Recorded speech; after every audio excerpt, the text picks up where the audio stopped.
Hello everyone, hope you are well and doing great with my channel TIR Education. Dear friends, আজকে আমরা শিখতে চলেছি দুইটি advanced English sentence structure, যার প্রথমে রয়েছে স্ট্রাকচার 1। ডিয়ার ফ্রেন্ডস, আমাদের প্রাত্যহিক জীবনে এই ধরনের কথাগুলো আমরা প্রায়ই বলে থাকি, যেমন তুমি কি অনেক রাত জেগে অভ্যস্ত? তুমি কি এখানকার খাবারে অভ্যস্ত? তুমি কি কফি পান করে অভ্যস্ত? এই ধরনের বাক্যগুলো বলতে হলে আমাদের স্ট্রাকচারটি হবে are you use to plus ভার্বের সঙ্গে ING plus other word plus একটি কোশ্চেন মার্ক।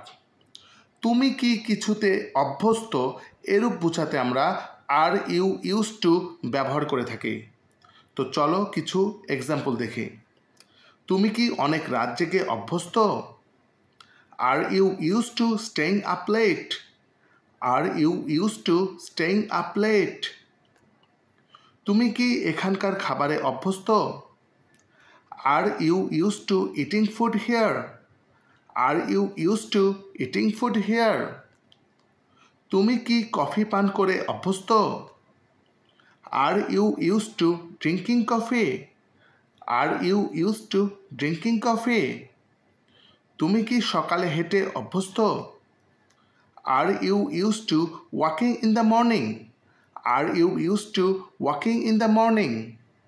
তুমি কি বাড়িতে একা থেকে অভ্যস্ত? Are you used to living alone at home? Are you used to living alone at home? Dear friends, এরপর রয়েছে স্ট্রাকচার 2।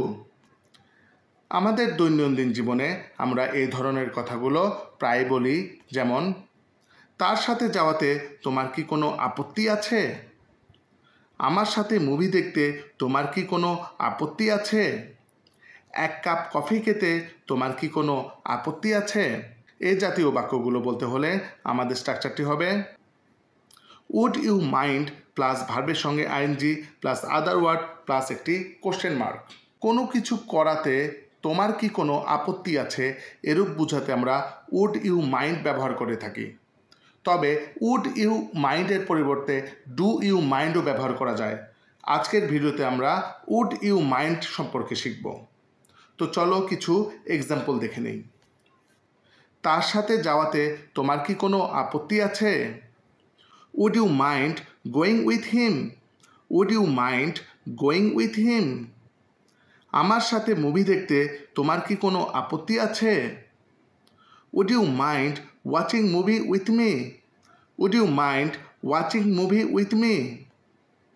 এক কাপ কফি খেতে তোমার কি কোনো আপত্তি আছে? Would you mind taking a cup of coffee?